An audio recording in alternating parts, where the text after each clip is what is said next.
What's up, what's up? Heard y'all missed me. Yeah, well, truth be told, I was trying to get a few things together before I actually started recording again. Unfortunately, I could not do that as of yet. Still working on it. Hopefully it won't be too much longer. Lately, I have been posting some things on Facebook, really in support of gay marriage. It is not that I necessarily support or do not support gay marriage. I guess by my Facebook posting you see that I probably support gay marriage, but it's not that I support or not support gay marriage. It is that I support the Constitution of the United States of America. Back in 1984, when I joined the United States Army Reserve, I pledged to protect the United States Constitution from enemies both foreign and domestic. When I went active duty in 1986, same thing. And every time I re-enlisted between then and 1999, I pledged to protect and defend the Constitution of the United States of America from enemies both foreign and domestic. All of our elected officials do the same thing when they are elected to office. Something happened along the way. I don't know quite what it is. Actually, I do. I'm going to put to you this, people. We've got to make up our minds. Either we are going to support and follow the Constitution of America in our personal lives or in our church lives, in our spiritual life. We can go with the Bible all we want to.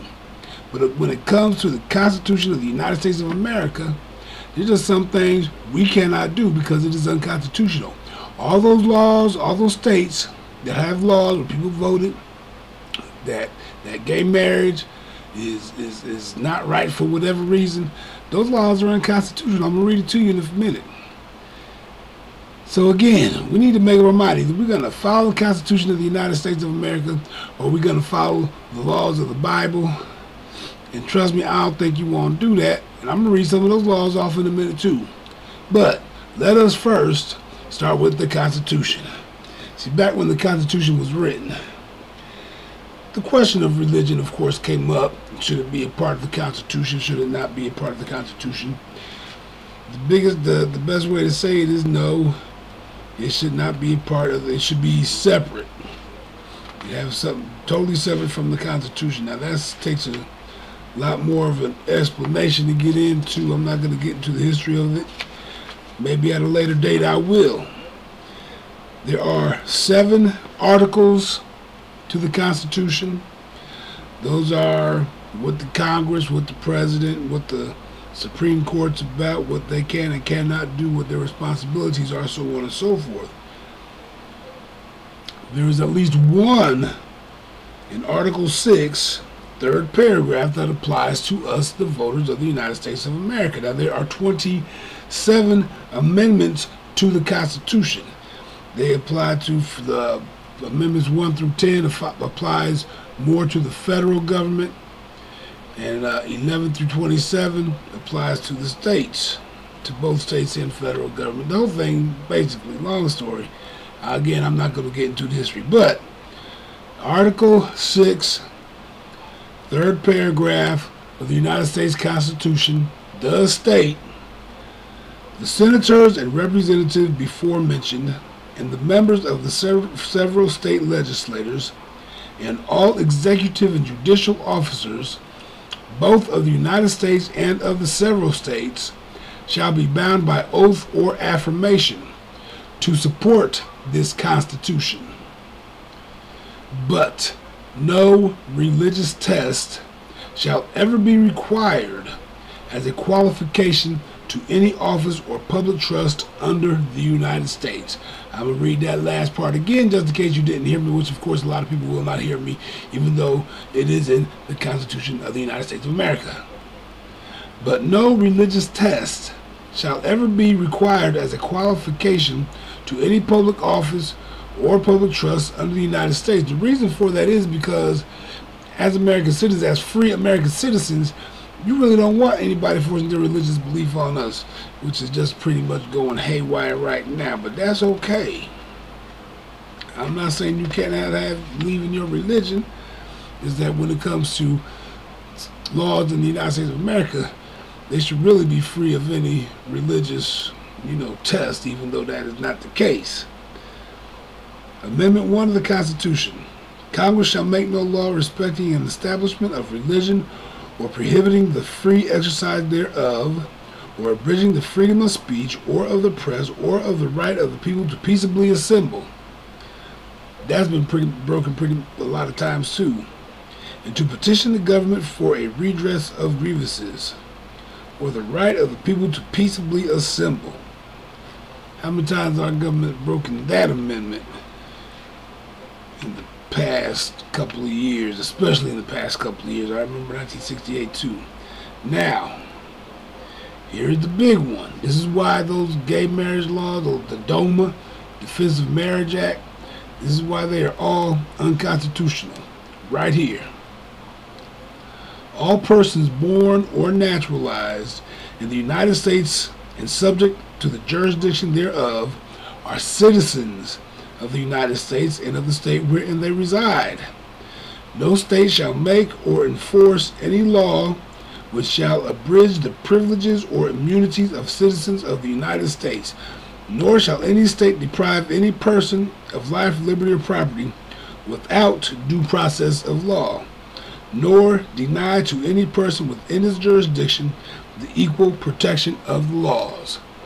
That's why all these bans against gay marriage are unconstitutional. So, you don't care about all that. You want to follow the laws of God and of the Bible. Let's talk about that. This is the New Oxford Annotated Bible. Again, this is what I used when I more or less did my Bible study at Rice State University. It wasn't really Bible study, it was called Great Books of Bible. We looked at the Bible from a historical standpoint, literary standpoint. I said historical. A couple of others I can't think of off the top of my head. Okay. But in any case, these are God's laws, and I'm reading this from Leviticus. Now, sure, I'm not going to go into what, everybody knows that in the Old Testament, homosexuality was a sin, is a sin, whatever. I'm going through that Old Testament. In the New Testament, I'm going to read that whole book again. I'm going to read all the books from Matthew to the book of Revelation, just to see exactly what it says again. I did it before, I'll do it again so I can find out what I'm looking for. But I'm going Old Testament on you. In the Old Testament, yes, homosexuality is a sin, but that is not the only thing that is a sin in the Old Testament.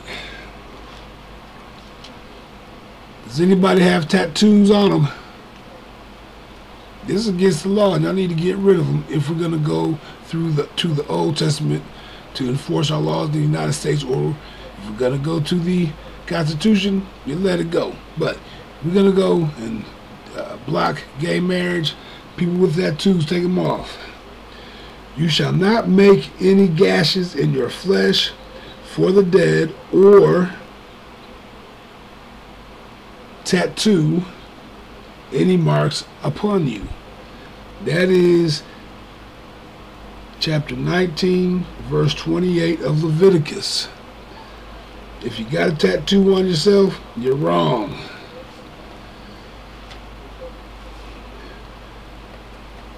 People who, y'all know this is wrong, people have died over this. If a man commits adultery with the wife of his neighbor, both the adulterer and adulteress shall be put to death. Obviously, I don't think there's enough people who done died because of that, even though I know some people have. I'm going to come back to one in a minute. I think that's very interesting. That's a law everybody breaking. These are God's laws. I'm not making this up. I'm not trying to trick anybody. This is what it says in the Bible. That one I just read is Leviticus 20:10. Leviticus 20:10. Now, if you're a woman and you are divorced, according to Leviticus 21:7, you are not allowed to get married again, period. You're not allowed to get married again. It is against the laws of God if we're going to go by the Bible. And I won't read the whole thing, but I will come to this part right here. Neither shall they marry a woman divorced from her husband. And you can read the whole thing. And again, it's in Leviticus 21:7. Y'all can read the whole thing because it says something about marry a prostitute or a woman who has been defiled. Neither shall they marry a woman divorced from her husband. Again, read the whole thing. Now there is one more I wanted to say. Where is it at? The Deuteronomy. Ah. Ladies. Again, this is what the Bible says. This is what the Bible says. This is the laws of God. I'm not making this up. I'm just trying to get a point across. If gay men and gay women cannot get married, then all this other stuff that we do need to stop right now. Can't have it one way or the other. Have it one way, not the other. Deuteronomy 22:20. Okay. Again, in order for you to get the whole thing, and have to start from 13. You can read 13, and what it's basically saying, if a woman gets married and she is not a virgin, we get to stone her to death. That's what it says. That's the law. That's God's law that y'all don't want to follow because it does not apply to these times. I'm going to read from 20 on to 21. 20 to 21. If, however, this charge is true, the charge being that if a man gets married to someone who he thinks is a virgin, finds out that she is not a virgin, if this charge is true, that evidence of the young woman's virginity was not found, then they shall bring the young woman out to the entrance of her father's house, and the men of her town shall stone her to death, because she has committed a graceful act in Israel by prostituting herself in her father's house. So you must purge the evil from your midst. That's the laws of the Bible. Now, of all the laws I just talked about, here's my favorite one. Here's my favorite one. People, if we are going to not allow gay people to get married because of the laws of God in the Bible, then we got to include this in the laws. We got to include this. We got to do this. Everybody who is against, who says illegal aliens need to leave America, y'all are so wrong. Again, Leviticus 19:34. And I'm going to read the whole thing too. 19:34. The alien who resides with you shall be to you as the citizen among you. You shall love the alien as you love yourself, for you were aliens in the land of Egypt. All of our ancestors were aliens in the land of the Native American. So it applies to us too. And then of course it says, I am the Lord your God. This is being commanded by God, people. We can't kick, if we're gonna ban homosexuality, in essence,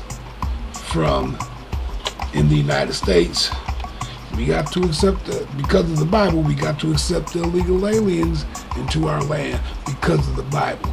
You guys can't keep on being hypocrites. The question again is, are we going to follow the United States Constitution all the time? The United States Constitution giving you permission to practice your belief, practice your religion any way you see fit, except when it encroaches upon the laws of the land. Or we're going to scrap the Constitution and just go with the Bible, which means women can't have sex outside of marriage anymore. If you got to be a virgin when you get married, or you're stoned to death. We got to let illegal aliens into our country with no questions asked. We got to love them the way we love our neighbors. Oh, what about the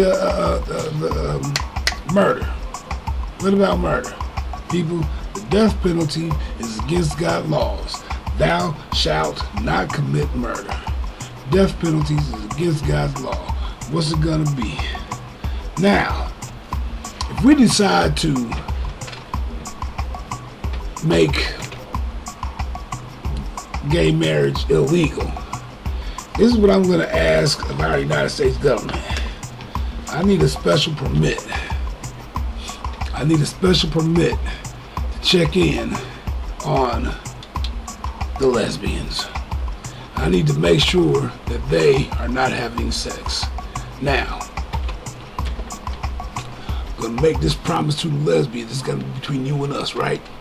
Now, if you let me watch, I won't say nothing. I won't say anything. However, if you let me participate, I'm telling everybody we all going to hell. I'm telling everybody. Remember, people, take control of your life so you can own your future. And I'll be running on, running on, running on. Crazy. Oh. Peace out. Running on, running on, running on.